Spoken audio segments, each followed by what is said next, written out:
fazer na igreja.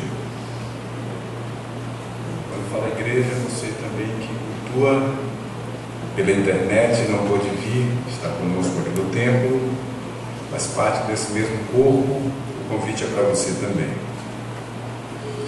Primeiro, é que na próxima sexta-feira, os casais da igreja vão se reunir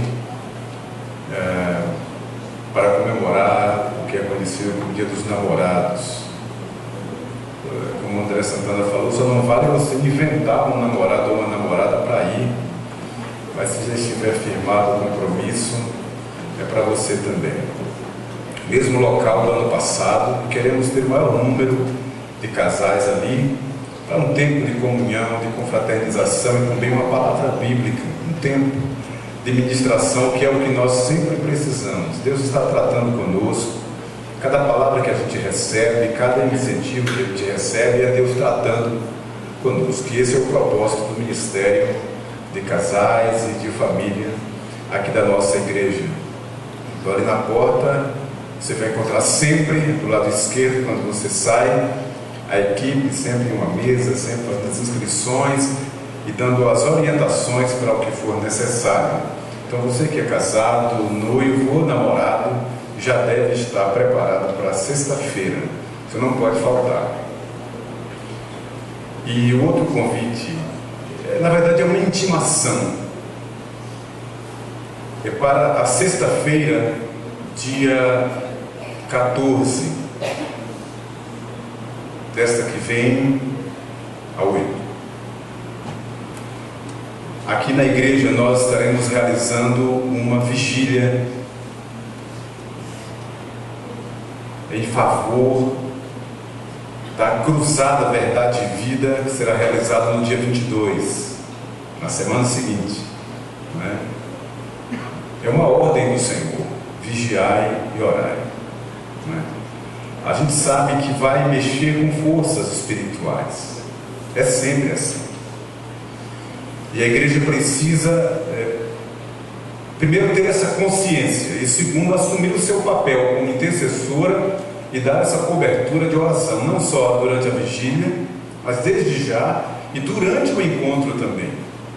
Eu não conheço nenhum investimento, nenhum empreendimento, nenhum movimento que tenha bom sucesso se não tem o envolvimento do grupo inteiro, a participação das pessoas.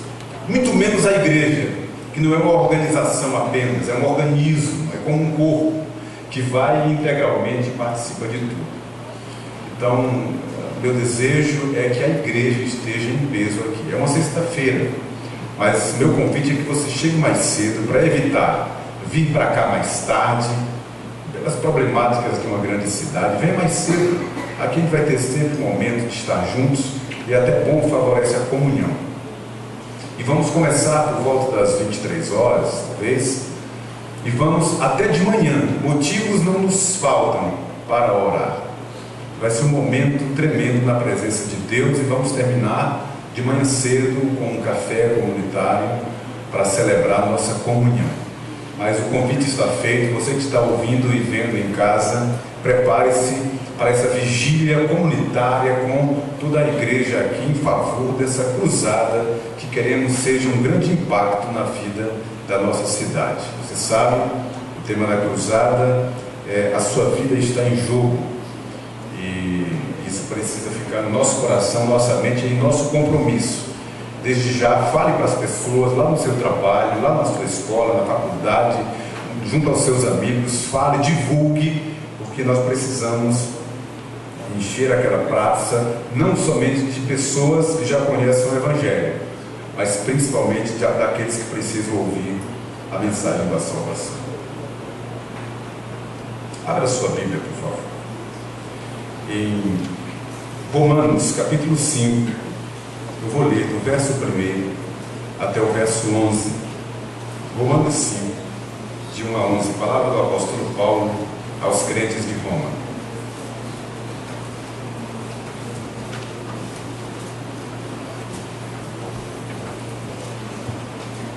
Romanos 5, de 1 a 11. Essa palavra nos preparará para o sagrado, solene momento da Santa Ceia do Senhor. Acompanhe a leitura que farei. Justificados, pois, mediante a fé, temos paz com Deus por meio de nosso Senhor Jesus Cristo, por intermédio de quem obtivemos igualmente acesso pela fé a esta graça na qual estamos firmes e gloriamo-nos na esperança da glória de Deus. E não somente isto, mas também nos gloriamos nas próprias tribulações, sabendo que a tribulação produz perseverança, e a perseverança, experiência, e a experiência, esperança. Ora, a esperança não confunde, porque o amor de Deus é derramado em nosso coração pelo Espírito Santo que nos foi outorgado. Porque Cristo, quando nós ainda éramos fracos, morreu a seu tempo pelos ímpios. Dificilmente alguém morreria por um justo, mas poderia ser que pelo bom alguém se anime a morrer. Mas Deus prova o seu próprio amor para conosco pelo fato de ter Cristo morrido por nós, sendo nós ainda pecadores. Logo, muito mais agora, sendo justificados pelo seu sangue, seremos por ele salvos da ira. Porque se nós, quando inimigos, fomos reconciliados com Deus mediante a morte do seu Filho, muito mais, estando já reconciliados, seremos salvos pela sua vida. E não apenas isso, mas também nos gloriamos em Deus por nosso Senhor Jesus Cristo, por intermédio de quem recebemos agora a reconciliação. Bendito seja o nome do Cordeiro. Irmãos e irmãs, eu quero começar esse testemunho tomando a primeira palavra que o apóstolo Paulo usa para escrever esse texto: justificados. A justificação é uma das palavras mais gloriosas que temos no nosso vocabulário cristão. E eu preciso explicar para quem possa ter alguma dúvida o que isso significa.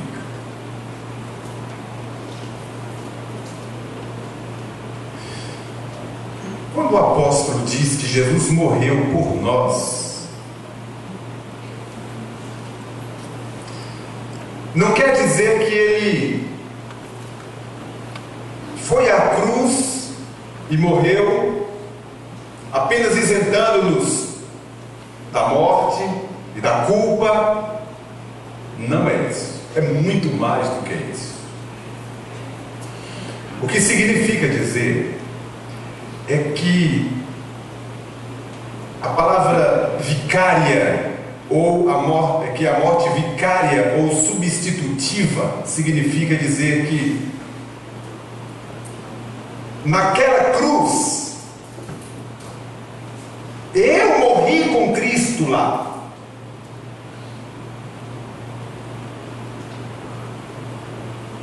Ele me representou. Ele morreu em meu lugar, substituindo-me, de modo que os meus pecados e a minha morte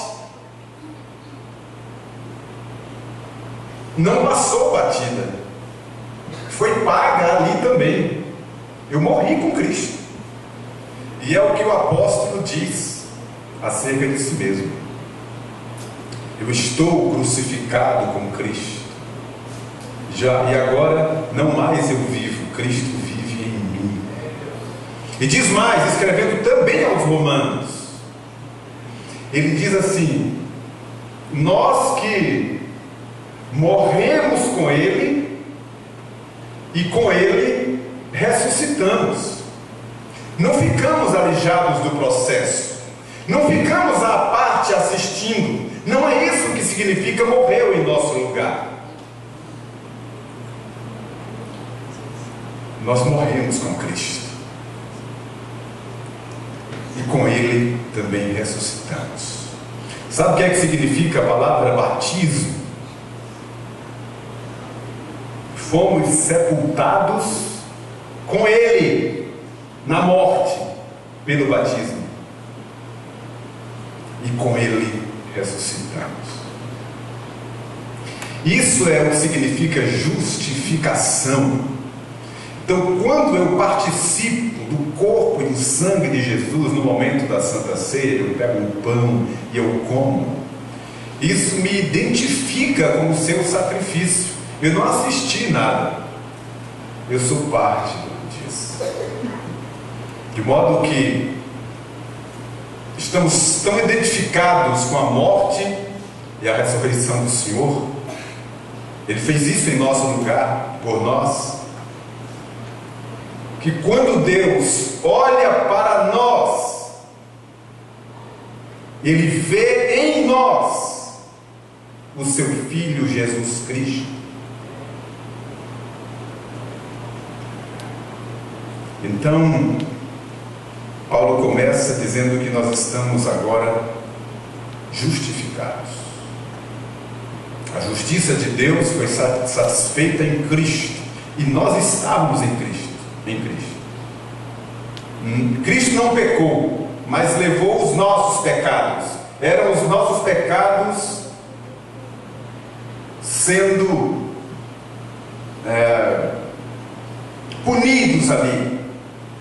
Então nós não assistimos nada, estávamos crucificados naquela cruz com o nosso Salvador.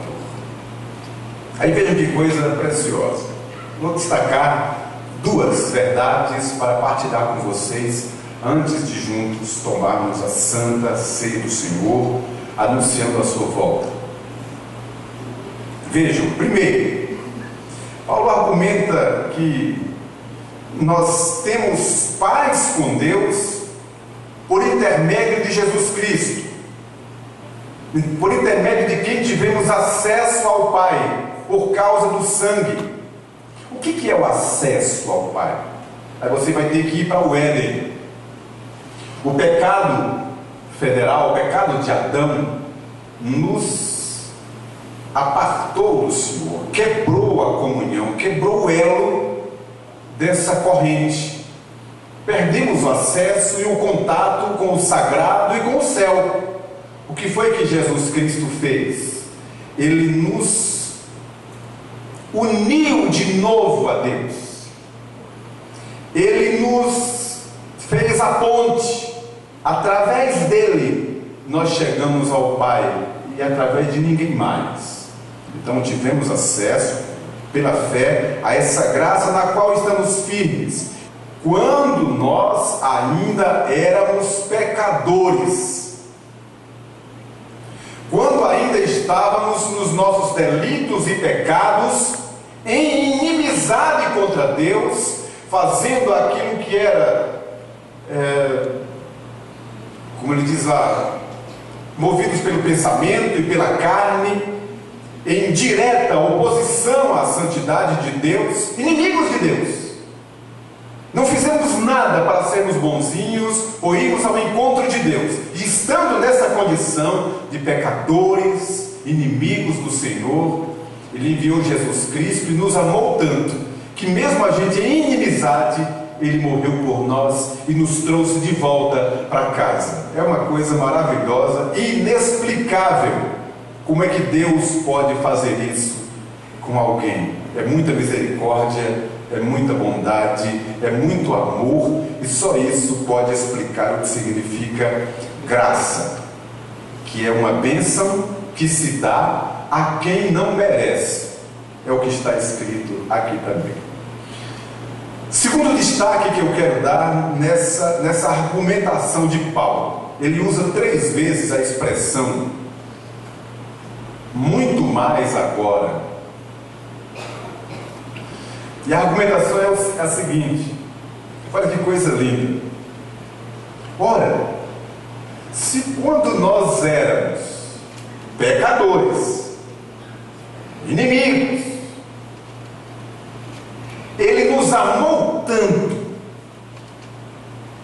que deu o seu Filho para morrer e nos resgatar,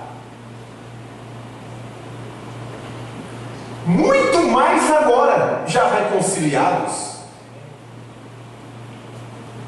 Se antes, amigos dos prazeres, nos braços de Satanás, em completa treva, nos amou tanto, quanto mais agora já reconciliados. Isso significa que Deus nos ama tanto, nos amou tanto e nos ama tanto agora, muito mais. Eu estava semana passada lá na Missão Vida e eles estamparam assim, em vários salões tem essa mesma frase, é um mote que eles têm, criaram e colocaram em várias paredes de vários ambientes. Deus é bom. Deus é muito bom. Deus é bom demais. Só isso, em vários lugares. Isso tem um significado para eles. E parece uma progressão de compreensão de que Deus é bom, e Deus é bom. De que depois se descobre que Deus é muito bom. E de que Deus é bom demais. É mais ou menos isso. Ele sempre usou de misericórdia, de graça. E isso nos alcançou quando éramos pecadores. E agora que já fomos reconciliados, é muito mais. Muito maior graça, muito maior amor, muito maior bondade. Pensando nisso, eu reservei o verso 10 apenas para tomar como fundamento teológico e falar para vocês sobre os 3 aspectos da nossa salvação. E Paulo dá isso apenas nesse verso 10. Vejam aí, por favor.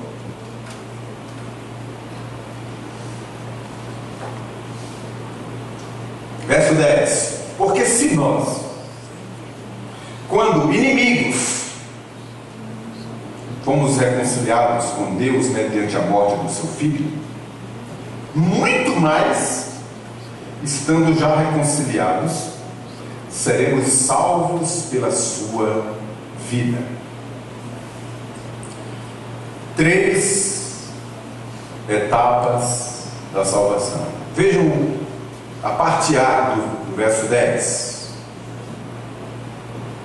Ele diz assim: porque se nós, quando inimigos, fomos reconciliados, aponta para o passado. E você vai entender por que é que o apóstolo se refere à salvação em um tempo tão remoto.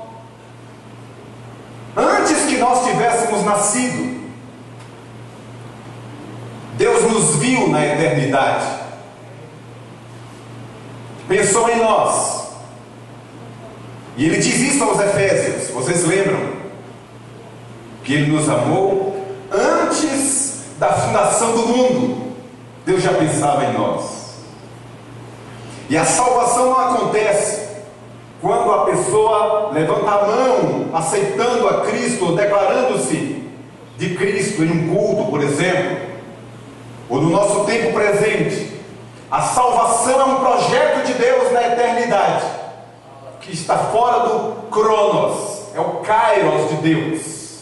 Ele já nos viu muito tempo antes, nós nem sabíamos disso, mas Deus já nos amava, já nos acompanhava, já tinha um propósito eterno. A salvação não é de agora. Deus nos amou sempre. Eu participei de um culto faz poucos anos, em uma igreja, não vou dizer o nome, não é presbiteriana, e aí preguei e tal, e no final o pastor da igreja fez um apelo para a salvação, e depois fez outros apelos também, e vieram várias pessoas, umas declarando-se receber Jesus naquele dia, naquela hora, outras para restauração, reconciliação, enfim. E o pastor da igreja, então, emocionado, a igreja ali de pé, dando glórias a Deus pelos salvos.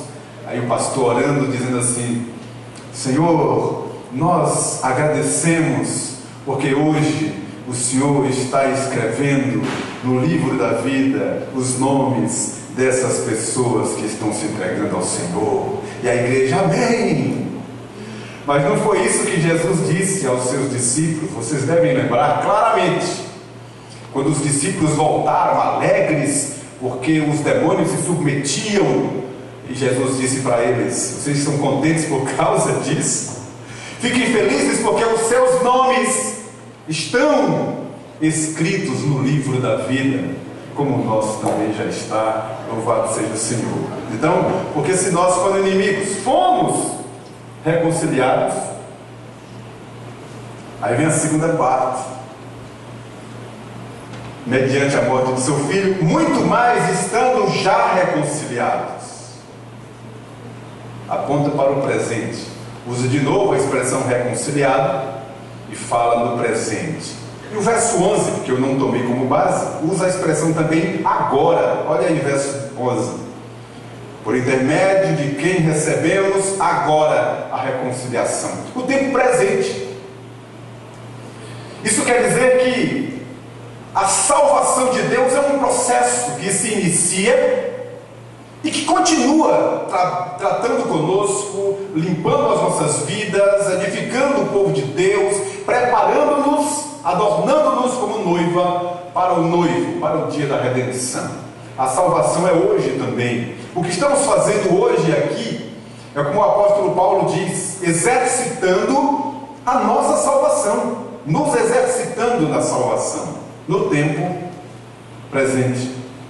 É assim que acontece. Um outro exemplo teológico disso é quando Paulo escreve aos Coríntios, capítulo 1, você deve se lembrar. Ele diz assim: aos santos que estão em Corinto, chamados para ser santos. Ou seja, aos que são santos pela morte de Cristo e que são chamados para serem santos hoje. É o processo presente, imediato, atual, o hoje da santificação. É a salvação do agora. Estamos sendo salvos enquanto caminhamos.